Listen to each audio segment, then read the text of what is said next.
The 7 Ravens. A man had 7 sons, but not a single daughter. This made both him and his wife very unhappy. At least a daughter was born, to their great joy. But the child was very small and slight, and so weak that they feared it would die. So the father sent his sons to the spring to fetch water that he might baptize her.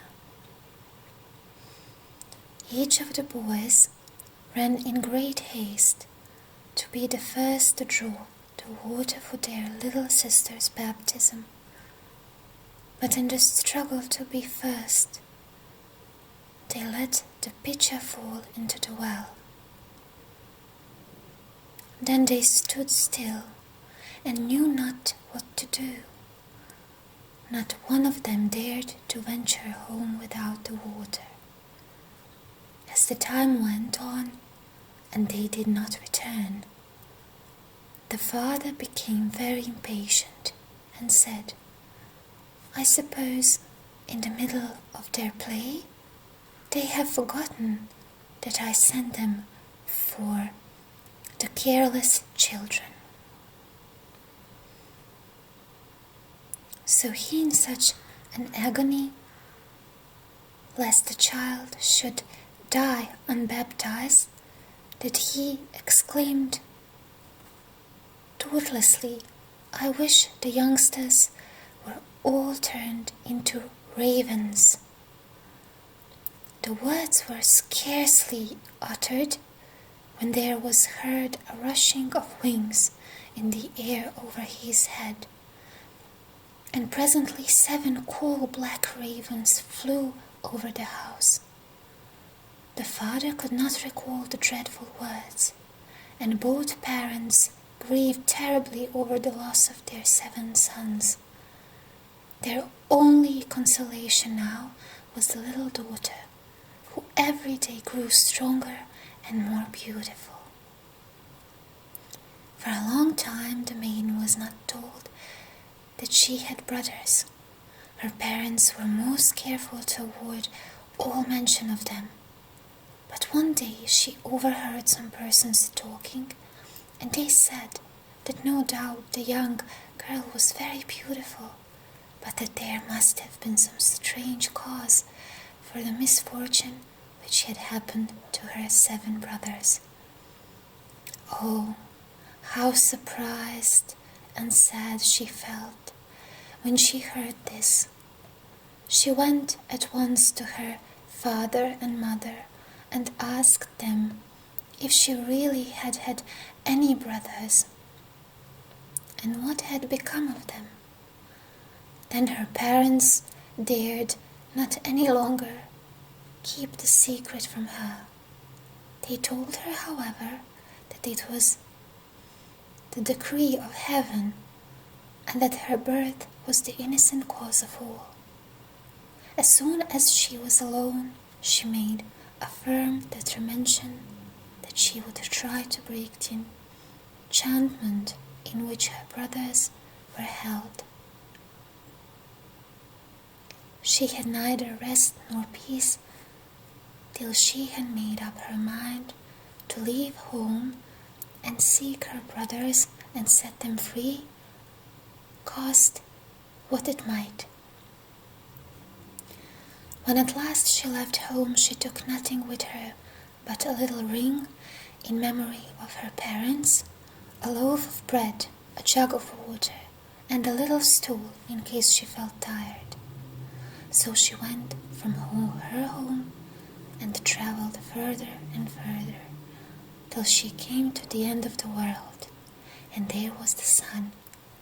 But it was so hot and fierce that it scared the little child, and she ran away in such a hurry that she ran into the moon.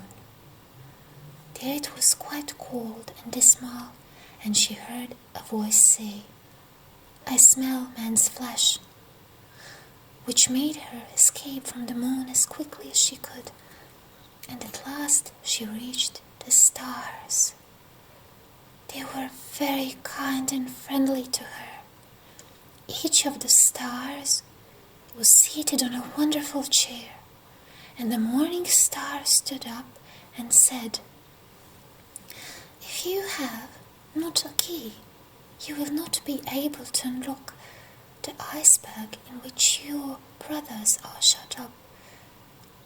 So the morning star gave the maiden the key and told her to wrap it up carefully in her little handkerchief, and showed her the way to the iceberg. When she arrived, the gate was closed. She opened her handkerchief to take out the key, but found it empty. She had forgotten the advice of the kind stars. What was she to do now? She wished to rescue her brothers and had no key to the iceberg. At last the good little sister thought she would put her finger into the lock instead of a key. After twisting and turning it about, which hurt her very much, she happily succeeded in opening it and immediately entered. Presently a little dwarf came forward to meet her and said, "My child, what are you seeking?" "I seek my brothers, the 7 ravens," she said. "The 7 ravens are not at home," replied the dwarf. "But if you would like to wait here till they return, pray step in." Then the little dwarf took the maiden to the room where supper was prepared for the 7 ravens on 7 little plates, by which stood 7 little cups of water. So the sister ate a few crumbs from each plate and drank a little broth from each cup, and into the last cup she let fall the ring that she brought from home. Before she could get it out again, she heard the rushing of wings in the air, and the little dwarf said, "Here come the 7 Mr. Ravens flying home."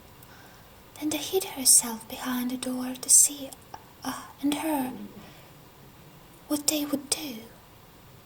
They came in and were about to eat their supper, but as they caught sight of their little cups and plates, they said one to another, "Who has been eating from my little plate? Who has been drinking from my little cup? It has been touched by the mouth of a human being," cried one. "And look here, what is this?"